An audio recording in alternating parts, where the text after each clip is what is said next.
Dakwah bilisan adalah dakwah yang dilakukan melalui lisan, yang dilakukan antara lain dengan ceramah, khutbah, diskusi, nasihat, dan lain-lain. Irsyad adalah metode dakwah bimbingan. Jadi, seorang dai membimbing seseorang melalui tindakan yang baik.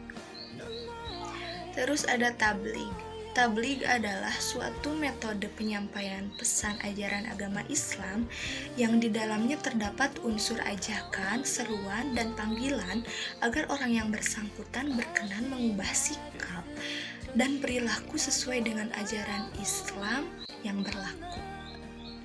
Terus ada metode kitabah. Kitabah adalah proses penyampaian ajaran Islam melalui tulisan yang mampu memengaruhi semua orang yang membaca tulisan tersebut dengan tujuan menyeru kepada Allah. Terus ada khitabah. Khitabah adalah metode penyampaian ajaran Islam melalui bahasa lisan kepada kelompok besar secara langsung dalam suasana tatap muka atau tidak langsung. Metode i'lam yaitu mubaligh yang terampil dalam dakwah melalui penyiaran. Nah, di sini baik melalui video, radio, televisi, dan film.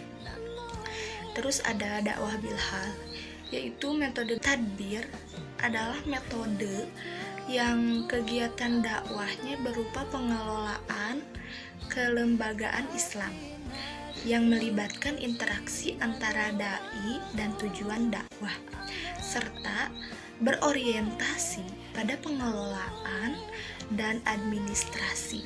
Dai dalam konteks tadbir adalah subjek dakwah yang memegang fungsi tertentu dalam manajemen dakwah. Yang terakhir ada tatwir. Nah, ini adalah metode kegiatan dakwah dengan mentransformasikan ajaran Islam melalui amal soleh, berupaya pemberdayaan sumber daya manusia dan sumber daya lingkungan dan ekonomi. Dakwah adalah suatu aktivitas atau kegiatan yang bersifat menyeru atau mengajak orang lain untuk mengamalkan ajaran Islam secara benar dan sungguh-sungguh. Inti dari aktivitas dakwah adalah menyeru pada penyembahan Allah beserta segala derivasinya. Dakwah sebagai ilmu adalah ilmu yang menuntut para juru dakwah agar memiliki keterampilan tertentu dalam menyampaikan materi dakwahnya.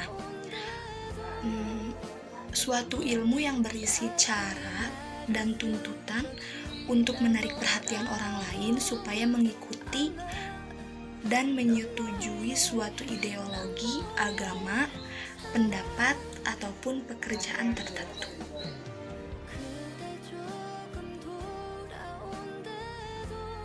Wa idza salaka ibadi anni fa inni qarib ajibu da'watad da'i idza da'ani falyastajibu li wal yu'minu bi la'allahum yarshudun. Dan apabila hamba-hambaku bertanya kepadaku Muhammad tentang aku, maka sesungguhnya aku dekat.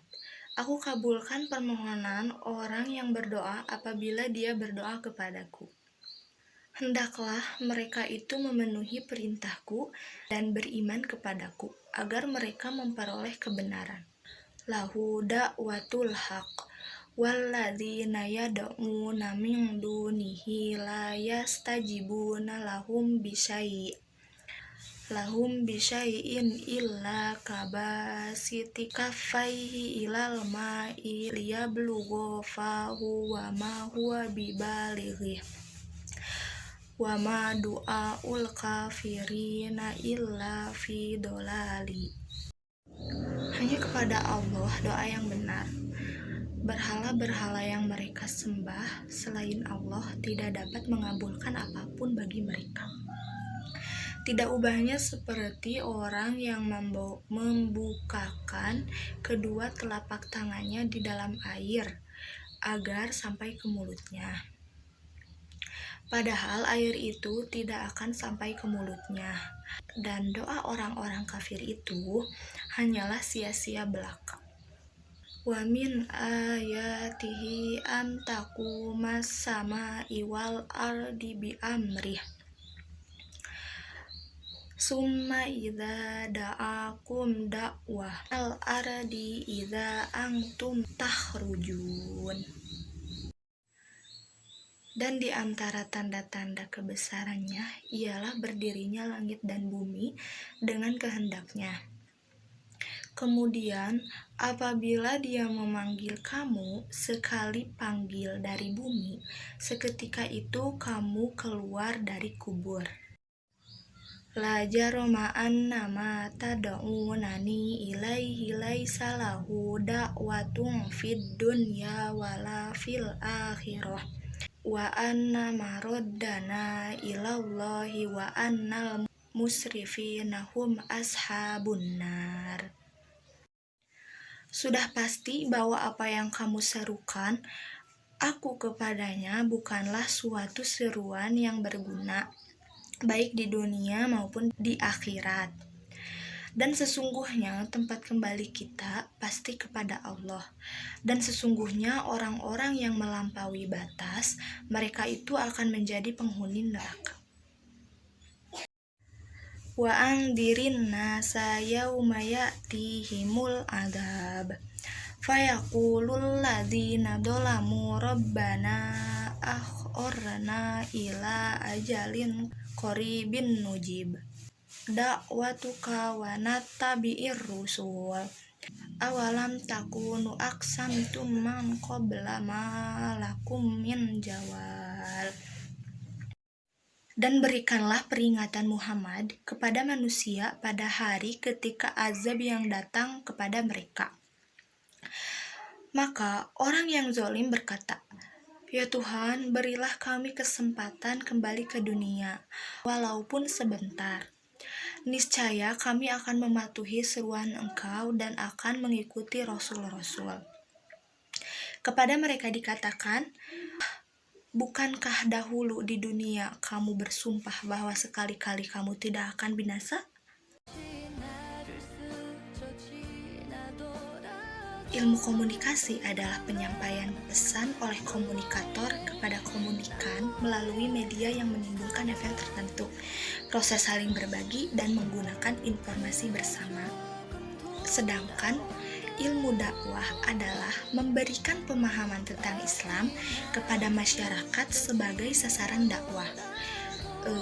Dan ilmu tabligh adalah penyampaian ajaran Tuhan kepada manusia. Istilah ini bersumber dari Al-Quran dan hadis.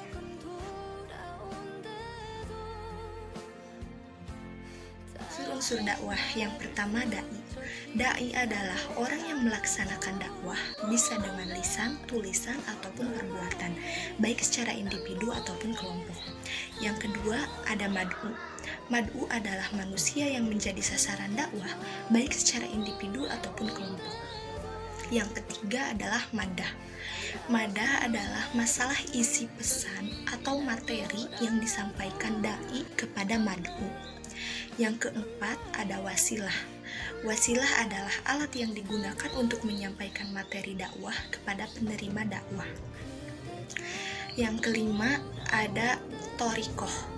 Thoriqoh adalah suatu cara yang bisa ditempuh atau cara yang ditentukan dengan jelas untuk mencapai dan menyelesaikan suatu masalah, tujuan, rencana sistem, dan tata pikir manusia.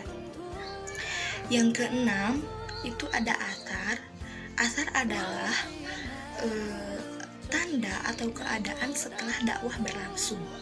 Nah, yang terakhir itu tujuan dakwah.